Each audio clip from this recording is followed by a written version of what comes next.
Então, nós processaremos o debate, nós vamos devolver aos convidados a palavra final, ter cuidado aí para a gente não alongar muito.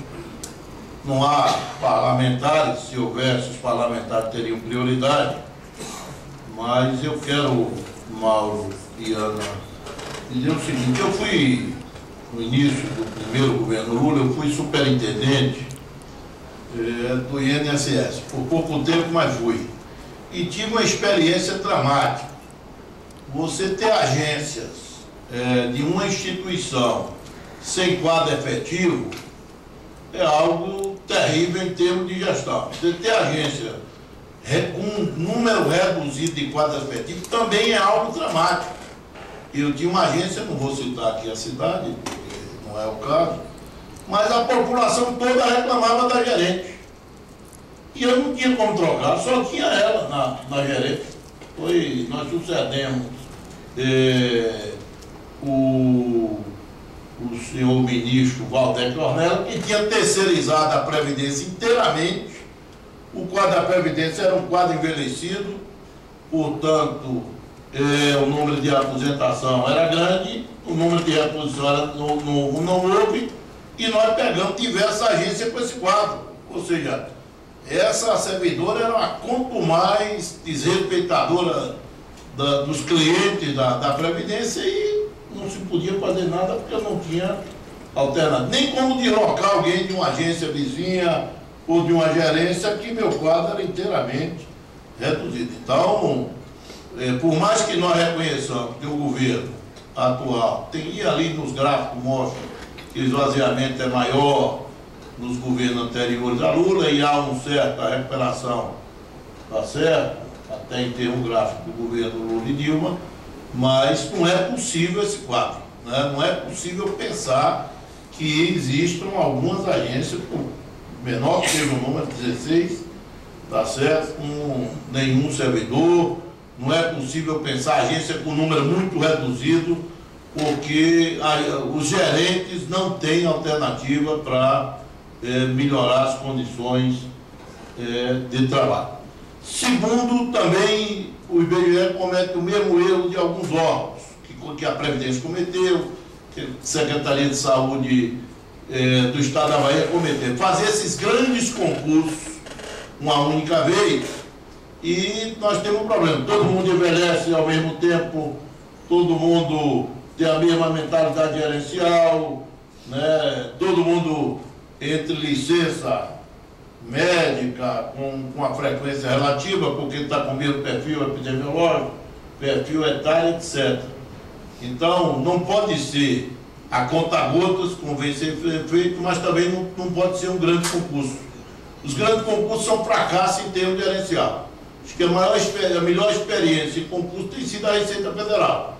A Receita Federal tem periodicamente feito concurso com um número razoável. Abriu agora, por exemplo, 750 analistas, 240 auditores fiscais, analista prevendo 50% a mais, chama o próprio edital.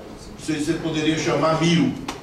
Que é algo excepcional em termos de receita. Eu fui analista da Receita, na minha época era técnico, eu sou auditor da Receita, tenho experiência, eu passei pela Previdência, fui auditor da Previdência também, fui subsecretário de Saúde. Então, esses grandes concursos, eles não são bons também do ponto de vista gerencial. A Receita, como ela tem vários concursos, é você tem um encontro positivo de mentalidades gerenciais novas, de mentalidade tecnológica distintas. Aí você aproveita a experiência daqueles que têm mais tempo no órgão, com o pulsar e a vontade daqueles que estão entrando. Então, o entrar permanentemente no órgão o revitaliza e o torna um órgão mais vivo. Eu fui presidente do Sindicato de Servidores Públicos e conhecia órgãos, por exemplo, como o DENOC, que são órgãos mortos, né, do ponto de vista da gestão. Porque o DENOX não teve mais concurso, o pessoal que está lá, por mais esforço que tenha, por mais capacidade, é um quadro reduzido, e é morto não por seu servidor, mas por ter um quadro absolutamente reduzido, residual, e também com pessoas com a mesma época, né? De mentalidade tecnológica, gerencial. Você entra no órgão, você fica espantado com a paralisia daquele órgão. Não é à toa que a Codevasf, por exemplo, tem tomado muito espaço em relação ao Denocos. Inclusive, eu estou fazendo um pedido para a Codevasf se tornar de todo o semiárido e não apenas do São Francisco e Parnaíba. Então, eu queria aqui ponderar com o Ministério do Planejamento. Eu acho que a sua vinda não justifica a não vinda. Não vou entrar nisso, já fiz a minha colocação, vou fazer por escrito, inclusive, mas não justifica a não vinda da presidente do IBGE, porque é distinto discutir. Eu sei do papel do Ministério do Planejamento, nós sabíamos, inclusive, com o falecimento de nosso amigo do Vanier, dentro do planejamento, teve um papel histórico de advogar, né, com as categorias, e acho que ele ainda não foi substituído à altura. Nós vamos ter dificuldade de encontrar um quadro do Ministério do Planejamento que faça um link, né, como o do Vanier fazia com os órgãos. Nós temos essa ausência que ainda para nós não foi preenchida, mas o gestor do órgão, eu fui gestor, sei disso, né? É diferente você que está num patamar mais alto, a sua visão. Quando o diretor do hospital de Jequié me mandava e-mail todo dia pedindo ar-condicionado, e eu, de certa forma, mandava ar-condicionado para o Roberto Santos, o HGE com prioridade, e eu não tinha dimensão da sua necessidade. No dia que eu cheguei em Jequié e fui ao hospital, aí eu vi que eu estava cometendo um erro tremendo gerencial, porque Jequié era uma cidade extremamente quente, o hospital extremamente quente, aí eu imediatamente mandei botar todos o estoque de ar-condicionado, mandei para Jequié imediatamente, 40, mandei comprar isso aqui. Quer dizer, quem está na ponta, né, tem uma dimensão de realidade gerencial diferente.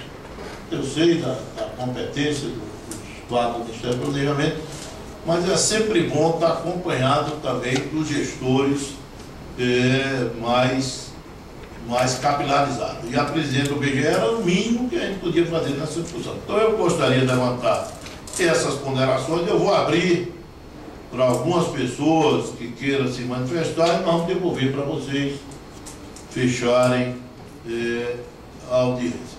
É porque 11 horas os índios são rigorosos, eles já são desconfiados da gente. Se estiver lá 11 horas, eles vão achar que a gente está enrolando eles. E podem meter um tacape ou um facão nas nossas cabeças. Com razão. Paladino. Paladini. Mas pode ser um paladino também. Pode ser. Tem problema. Bom dia a todos presentes. Bom dia especial ao deputado Amaury, que a gente já se conhece há tantos anos, né, deputado? E quero aproveitar para dar parabéns. Paladini, eu sou um dos diretores da Executiva Nacional da CBGE, Sindicato Nacional. Então, retomando, deputado, dar parabéns pelo seu mandato e, em particular, parabéns por estar convocando essa audiência pública e dizer que vou aproveitar um breve momento aqui para tecer alguns comentários que eu acho que é fundamental, assim, no sentido de reafirmar uma posição de crítica. Nós tivemos dia 27 uma reunião com a direção do IBGE e um dos temas que foi a reafirmação do compromisso da direção do IBGE em buscar junto ao Ministério do Planejamento alternativas para essas questões que foram deliberadas e discutidas. Isso aí, com muita competência a Ana e a Cleide expuseram aí, o reflexo de uma discussão com a categoria, o último congresso que nós fizemos esse ano. Então não é algo tirado assim por visões de direção. Então é discutido a base, essa é a necessidade. São dados concretos e aí, junto com os dados, tem toda uma responsabilidade nossa da discussão coletiva. E aí nessa reunião foi hipotecado lá junto conosco todo o empenho, junto com o Ministério do Planejamento, buscar mecanismo para aumentar, né, o número de trabalhadores efetivos, de modificar essa lógica da substituição da mão de obra temporária permanente pela temporária. E o que a gente veja, na primeira oportunidade, deputado, que era para estar aqui a direção do IBGE, para colocar na prática, né, esse empenho, aí não vem. Então é só salientar isso, que uma coisa é a teoria, outra coisa é a prática. A direção do IBGE assume, quanto gestores, que é fundamental, e eles priorizam sim a mão de obra temporária. Então há uma diferença grande, e que por conta desse entendimento da direção e da base, logicamente eles vão se mover com relação a isso, e disseram o que ia fazer. Então quero salientar mais uma vez, nada justifica, logicamente reconhecendo a representação do Mauro Henrique, né? Mas era bom salientar isso. A outra questão é o IBGE, deputado, ele tem uma representação em mais de 500 municípios. As agências que nós temos são em mais de 500 municípios, que representam todos os municípios do Brasil. Não existe nenhuma possibilidade de qualquer gestor público, de qualquer município, estado, criar políticas públicas se não utilizar os dados do IBGE. Então, a importância desse debate, e que com muita felicidade, competência, o senhor está botando na mesa, está institucionalizando, é o início. Porque todo o poder legislativo deve estar imbuído daqui para frente em alastrar essa discussão. Do que representa o IBGE para gerar políticas públicas? O que representa o IBGE no compromisso e na responsabilidade de ser uma instituição que coleta dados, que produz dados, que dissemina dados a serviço do Estado brasileiro. Então, não vou me alongar, mas queria já deixar como salientado que a gente fez um primeiro Congresso Democrático e vamos fazer o segundo agora, no primeiro semestre do ano que vem. Automaticamente o seu mandato já está convocado e com certeza até lá nós deveremos criar condições para ter mais debates, e aonde que a gente tem aqui vários parlamentares, todos os parlamentares das comissões que foram propostas, para fazer esse debate, para que as pessoas que vierem aqui, que depois de assistirem, saberem que realmente essa importância do IBGE, ela passa do que é hoje, que é na teoria, e vá para a prática. Há um reconhecimento efetivo. Então era isso. Obrigado.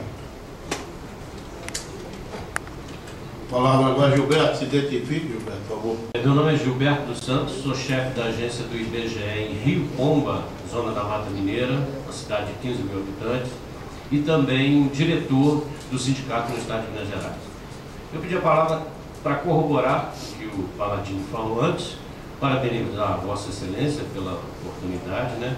E dizer, senhor deputado, que a gente lamenta a presença, a falta da direção do IBGE, porque foi primorosa a exposição da nossa colega Ana Maria. A direção do IBGE precisava saber que o sindicato tem quadros que analisam com rara competência isso aí. E queria deixar claro que essa política que o deputado, que o representante do Ministério do Planejamento muito bem ressaltou, com competência, com inteligência, ela precisa ser revista, porque muitas vezes, lá no interior, numa cidadezinha como a minha, a agência do IBGE é o único órgão do governo federal lá. É a representação do governo, é a presença do governo federal naquele município. E às vezes numa região, como no meu caso, eu sou responsável por 13 cidades ao redor, então é uma questão até governamental, é importante isso. Então nós precisamos rever realmente, o IBGE está chegando num ponto perigoso e a gente não pode deixar de solicitar às autoridades que abram esse debate para que a gente reveja essa posição governamental com relação aos novos concursos. É só isso, muito obrigado. Marlene. Bom dia, deputado, bom dia o representante do governo, bom dia a mesa, a comissão, bom dia aos companheiros da CBGE. A gente, enquanto diretor da CBGE Sindicato Nacional, eu sou Marlene Moreira, sou da direção desse sindicato, sou da coordenação do núcleo Maranhão, sou do Maranhão, e nós estamos nessa luta pela reconstituição, a reestruturação do IBGE. Aqui as companheiras falaram muito bem da área, principalmente da área da pesquisa, da área de como faz falta a questão do servidor efetivo. E nós temos uma área no IBGE que está sendo sucateada por falta de mão de obra e concurso para essa área. O IBGE também está vendo só o do IBGE. A direção do IBGE, o Ministério do Planejamento, já que ele está aqui como representante do IBGE, do Ministério do Planejamento, esqueceu o G do IBGE. A área da geociência está sendo sucateada. Além de não repor mão de obra para essa área, todos os setores, que a maioria dos trabalhadores estão se aposentando, está deixando a desejar. Então, uma área que nós temos que também estarmos atentos, que desde as nossas fronteiras, desde as nossas pesquisas, nós temos que investir. Aqui em Brasília mesmo, nós temos a reserva do Roncador, que é a maior reserva de fauna e flora do Cerrado, que é do IBGE, que não temos quadro para estar trabalhando lá na reserva ecológica. Lá na Bahia, nós temos o maior herbário, que é do IBGE, que está hoje cedido para a universidade, porque não tem quadros no IBGE para trabalhar com esse herbário. Então, a área da geociência no IBGE também está sendo sucateada. A área de recursos humanos, então, nem se fala. O IBGE hoje não tem política de recursos humanos para os seus trabalhadores. É uma área que está deixando a desejar. Você chega no recurso humano do IBGE, você encontra estagiário para lhe atender. Não é nem temporário, é estagiário. O estagiário é que atende o trabalhador na área de recursos humanos. Então, está sendo sucateado também. Então, tem que rever o IBGE como um todo. É a questão da gestão, é a questão da reposição e ver essas áreas que estão sendo sucateadas. A questão da assistência ao trabalhador. Nós não temos mais assistência da saúde, assistência social, assistência psicológica dentro do IBGE. Todos se aposentaram, os médicos, assistentes sociais, psicólogos, não foram repostos esses quadros. Então, nós estamos passando por uma carência também de recursos humanos, com um alto índice de pessoas com problemas de saúde que não tem como recorrer a não ser um hospital público, que a saúde desse país também deixa muito a desejar e hoje não temos sequer condição de ter um plano de saúde decente pelos baixos salários e pelo não incentivo à saúde do trabalhador também. Então, o IBGE tem que ser revisto como um todo. E isso nós iremos discutir, já discutimos no Congresso Democrático, como o Paladini falou, nós iremos realizar no primeiro semestre de 2014, queremos discutir com a sociedade, com o governo, com a academia, com o parlamento, o IBGE que é para a sociedade. O IBGE, o IBGE não é do governo de plantão. O IBGE é um órgão de Estado. E é essa discussão que nós queremos fazer com a sociedade, com os trabalhadores. E os trabalhadores do IBGE estão aqui na luta. Nós vamos estar atentos a tudo isso, para que a gente bata a porta do Ministério. Nós também temos uma crítica séria. Nós somos o maior órgão do Ministério do Planejamento. A ministra nunca nos recebeu como representante dos trabalhadores. Queremos reivindicar aqui perante ao representante do Ministério, queremos uma audiência com a ministra do Planejamento para nós colocarmos todos esses problemas para ela, para que ela nos escute. Todos os outros ministérios recebem os seus representantes, menos o Ministério do Planejamento. Coloca o secretário de Relações do Trabalho para nos receber, que infelizmente não atende às nossas necessidades. Então queremos uma audiência com a ministra. É isso.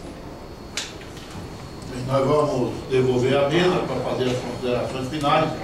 Vamos inverter. Paulo, alô? Desculpa, Paulo. Alô? O de Paulo a gente... É rápido.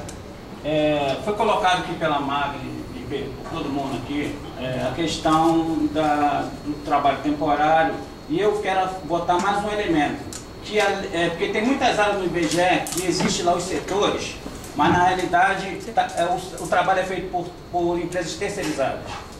Tá? Então, aparentemente parece que o setor existe, mas eu vejo, por exemplo, eu trabalho no setor de digitalização do IBGE e o setor já está com um projeto de uma empresa piloto para ajudar na digitalização. Então, o meu setor vai continuar existindo para o IBGE, mas na realidade quem estará fazendo o trabalho será uma empresa terceirizada. E não é só a minha área, muitas áreas do IBGE está acontecendo isso. Então, além da questão do trabalho temporário, a questão do estagiário, vários setores no IBGE são colocados nessa condição que aparentemente só aparece no organograma, mas o trabalho é feito por uma empresa terceirizada. Isso principalmente na questão, tem a DGC e tal. E quando o representante do Ministério do Planejamento fala ali que tem que ter investimento nas análises e tal, a gente coloca aqui a questão da informática.